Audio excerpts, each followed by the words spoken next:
Sai Chaitanya paramedical college लेकर आया है पैरामेडिकल काउंसिल और सरकारी नौकरियों के लिए उपयोगी पाठ्यक्रम। EMLT, radiology technician, health sanitary inspector में एडमिशन जारी है। हमारा पता याद रखें, Sai Chaitanya paramedical college, ruby city scan के ऊपर मोची। सिर्फ मुझ पे फोकस करो पहले, इसको ये दोनों को इधर किनारे कर दो। ये मौलवी लोग हैं, इन लोगों को सियासत में मत घुसेड़ो। अब मुझको भी अभी मत लाओ, लेकिन अभी मुझको सुन लो मेरी तकरीर। हाँ, अब फिर से पूछो क्या है। जैसे मानेगढ़ शहर में कोई नया चेहरा, ये बुनियादी तरीक़े पर मैं ये बात अर्ज़ कर चुका हूँ कि शहर को तामीरी सियासत की ज़रूरत है, और तामीरी सियासत उसी वक्त होगी जब कोई समझदार और सूझबूझ रखने वाला शख्स आए और वो मामलात को दुरुस्त करे। इसमें कोई शक नहीं है कि लोग मुझसे कह रहे हैं और बार बार कह रहे हैं, और पिछली मर्तबा मैंने एक बात अर्ज़ कर दी तो लोगों ने ये महसूस किया कि दिलचस्पी शायद मेरी कुछ बढ़ी है, तो और लोग ज़्यादा आने लगे, और अब भी सिलसिला जारी है।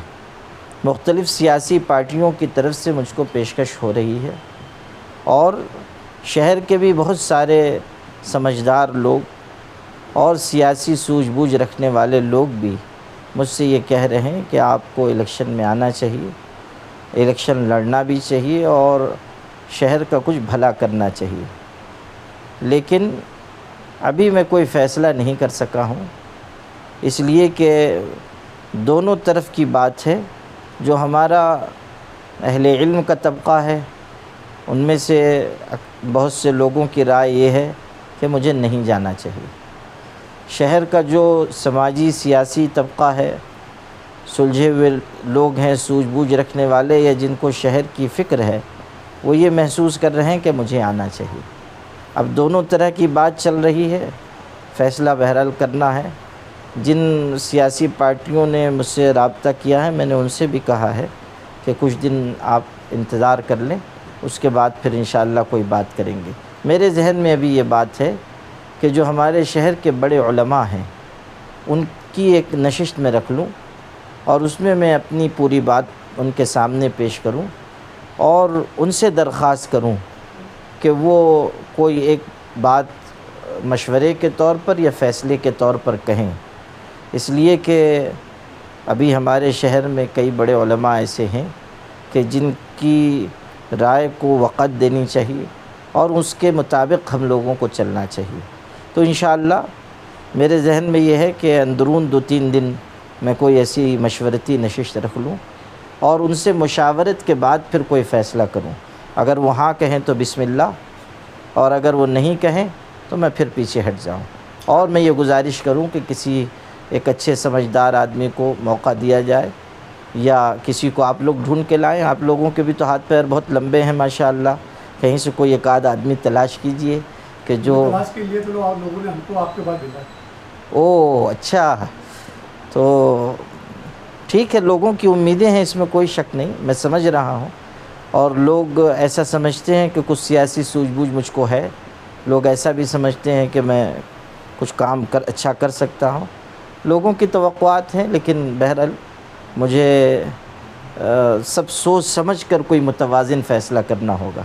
इसलिए कि आप जानते हैं कि इस रास्ते में कोई आदमी आता है, वो असल में ऐसा होता है, अपने यहाँ ये जो जादू टोना करने वाली औरतें होती हैं, किसी को लग जाती हैं ना, तो उनको कहिए कि निकल जाओ, तो वो कहती हैं कि लगना आता है, निकलना नहीं आता है। तो सियासत भी ऐसी ही चुड़ैल है, जो लग जाती है तो फिर निकलती नहीं है। और वो ऐसा है कि कश्तियाँ जला के आप जाइए तब काम बनेगा, यानी जाने का रास्ता है, वापसी का रास्ता बहुत मुश्किल है। तो इसलिए बहुत सोच समझ के कोई फ़ैसला करना पड़ेगा। आपने पिछले दिनों कहा था कि प्रेशर ग्रुप बनाकर कोई अच्छे उम्मीदवार को तलाश किया जाए, और जो मौजूदा लोग हैं इलेक्शन में, उनसे भी हम जाके कहेंगे कि आप लोग बैठ जाइए, उनका सपोर्ट कीजिए। तो उस सिलसिले में कितना जी, उसमें बातचीत हुई और कई लोगों से मैंने ये गुफ्तगू की, तो कुछ लोगों ने उसमें दिलचस्पी ली, बहुत से लोगों ने इसमें दिलचस्पी नहीं ली।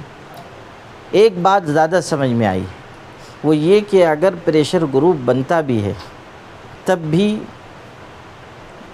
بالواسطہ نہ صحیح، بلا واسطہ نہ صحیح، بالواسطہ بہرحال سیاست میں شرکت کرنی پڑے گی، سیاسی میدان میں بہرحال اترنا ہی پڑے گا۔ تو اس لیے پھر میں نے ذرا سوچا کہ جب نہیں جانا ہے تو نہ جائیے، اور اگر جانا ہے تو پھر بسم اللہ مجریہا و مرساہا پورا چلے جائیے، آدھا ادھورا جا کے کیا فائدہ ہے۔ اگر جانا ہے تو پھر مکمل جائیے۔ پھر لاہور میں جو ہوا چل رہی ہے، جی معاملات چل رہے ہیں، کہ یہ سماجوادی کا جلسہ جو منسوخ ہو رہا ہے، اصل میں دیکھیے اچھا سیاستداں بننے کے لیے ذرا ہاضمہ بھی مضبوط رکھنا پڑتا ہے، یعنی بہت ساری چیز پیٹ میں رکھنی پڑتی ہے، جب وقت آئے تب ظاہر کیجیے۔ تو اس لیے ابھی یہ بتانا کہ ادھر سے پیشکش ہے ادھر سے پیشکش ہے، اتنا سمجھ لیجئے کہ سیاسی پارٹیاں پیشکش کر رہی ہیں، تو اب یہ بھی ہیں وہ بھی ہیں وہ بھی ہیں اور بھی ہو سکتی ہیں، تو کوئی ایسا جلانے کے لیے تیار ہے، ہاں کشتیاں جلانے کے لیے تیار ہے آپ کو؟ ابھی کشتی مل ہی نہیں رہی ہے، راستہ اتنا خراب ہے، سوچ رہا ہوں کشتی سے آنا جانا شروع کر دوں۔ آپ تو آئے ہی ہیں ابھی اس راستے سے، لیکن افسوس کہ کشتی مل ہی نہیں رہی ہے، تو جلاؤں کہاں سے، یہ مشکل ہے۔ ابھی آپ اس راستے سے آئے ہیں نا، جس راستے سے، اس میں کچھ تالاب ملے کہ نہیں آپ کو؟ ملے نا، الحمدللہ کہ آپ خیریت سے چلے آئے۔ مچھلیاں بھی ملے۔